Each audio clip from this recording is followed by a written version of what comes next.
Bonjour à tous. On se retrouve aujourd'hui pour corriger le travail du mercredi 22 avril. Et donc le travail que je vous avais donné en plus des corrections était cette activité que j'ai trouvée sur Internet et que vous avez sûrement vu passer sur les réseaux sociaux, qui te permet, suite à un petit calcul, de découvrir la destination de ton prochain voyage. Donc la règle de calcul, c'était de choisir un nombre compris entre 1 et 9. Donc ça, c'est important, il ne faut pas choisir plus que 9, on s'arrête à 9. Et ensuite le multiplier par 3, ajouter ensuite 3, multiplier encore le résultat par 3, et puis additionner les deux chiffres du résultat, et le numéro que tu trouves correspond à ta future destination. Donc, je vous rappelle que ici, ce qu'on a, c'est un programme de calcul. Quand on fait un programme de calcul, il faut du coup calculer le résultat à chaque étape. Certains élèves se sont trompés parce qu'en fait, ils ont écrit toutes les opérations à la suite sur la calculatrice sans penser aux priorités opératoires. Donc nous, on va bien le présenter comme on le fait en classe. Alors pour commencer, on va essayer avec le chiffre 1. Si on choisit le chiffre 1, ça veut dire que la première étape, le nombre que j'obtiens, c'est 1. Je le multiplie par 3, 1 fois 3 égale 3. Donc vous voyez ici, je prends le temps de calculer le résultat. Ensuite, j'ajoute 3. 3 plus 3, ça va faire 6. Et maintenant, c'est 6 que je vais multiplier par 6. Par 3, pardon. Les élèves qui vont écrire sur la calculatrice x3 maintenant à la suite du calcul, ça va faire 3 plus 3 fois 3. Et donc c'est que 3 fois 3, 9, et non pas 6 fois 3, 18. C'est pour ça que vous vous trompez, parce que vous ne pensez pas que cette addition doit être faite en premier, donc il faut la mettre entre parenthèses. Donc nous, on revient à ce qu'il fallait faire. J'ai obtenu 6 à cette étape-là, je dois le multiplier par 3. 6 fois 3, 18.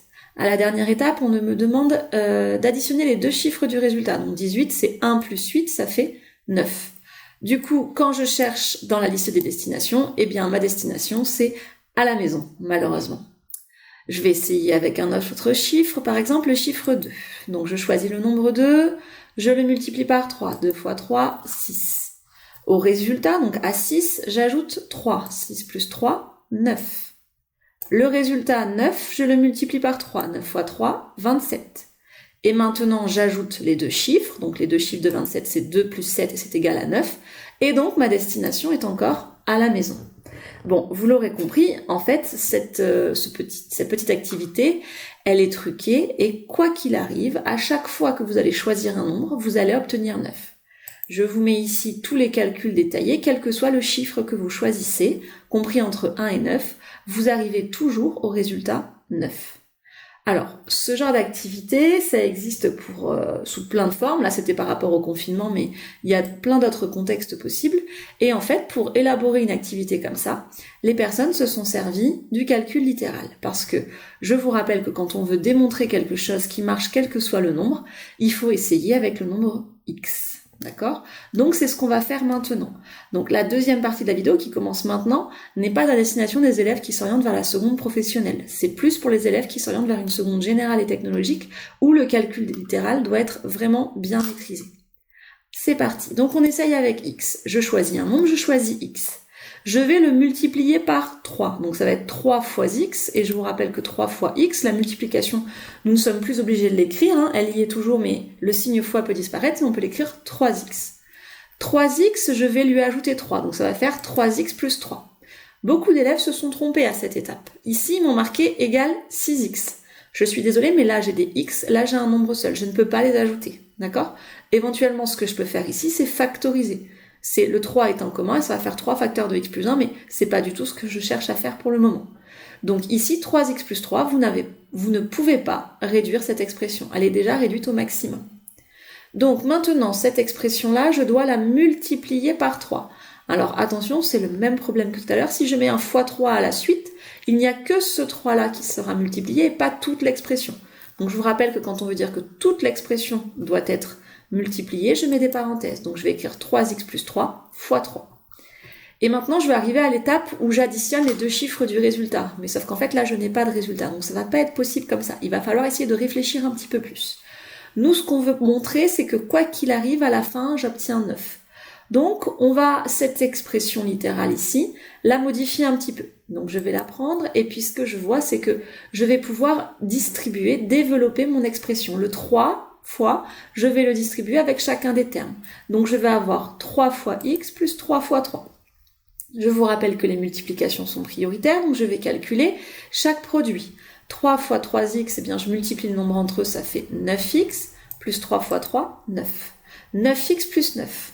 Donc déjà le 9 apparaît, mais ce n'est pas encore exactement ce qu'on voudrait, parce que là pour l'instant, ça ne me dit pas que chacun des chiffres va être, la somme des deux chiffres va faire 9. Par contre, ce que je peux faire avec une telle expression maintenant, c'est que je peux la factoriser. Je vois en effet qu'il y a un facteur commun qui est le 9. Alors ici ça va être 9 fois x, et là ça va être 9 fois rien du tout. Alors rappelez-vous, ça on a vu plusieurs fois en classe, quand je n'ai pas de facteur à mettre ici, je rajoute fois 1. Donc, une fois que je vais factoriser ça, le facteur commun c'est 9, et c'est 9 fois quoi? 9 fois x plus 1. Eh bien, ce que je viens de montrer avec cette formule ici, c'est que, quoi qu'il arrive, le résultat final que j'obtiens est un multiple de 9. Il s'écrit sous la forme 9 fois quelque chose, donc il est dans la table de 9. Donc, en fait, maintenant, il va falloir réfléchir aux critères de divisibilité de 9. Quand est-ce qu'un nombre est dans la table de 9? Il est dans la table de 9 si la somme de ces chiffres est un multiple de 9. C'est-à-dire que c'est 9, 18, 27, etc. Mais en fait, regardez, ici, l'expression c'est x plus 1. C'est 9 fois quoi? 9 fois x plus 1. X, ça vaut entre 1 et 9. Donc x plus 1, ça vaut entre 1 plus 1, 2, ou 9 plus 1, 10. Donc en fait, c'est compris ça entre 9 fois 2 et 9 fois 10. Eh bien, si j'écris la table de 9 entre 9 fois 2 et 9 fois 10, quand j'ajoute les deux chiffres, ça fait systématiquement 9. Donc, nous avons montré que nous avons toujours, quel que soit le chiffre choisi, on obtiendra toujours un multiple de 9. Et quand on multiplie 9 par un chiffre compris entre 1 et 9, on obtient un nombre qui a la particularité d'avoir la somme de ces chiffres, donc j'ajoute ces chiffres, et cette somme est égale à 9. La seule destination qu'on peut obtenir donc systématiquement, c'est à la maison.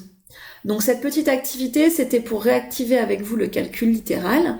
Et aujourd'hui, le travail que vous avez à faire, c'est développer des expressions littérales. Je vous ai rappelé la leçon que vous avez aussi dans votre cahier de leçons à la séquence 1.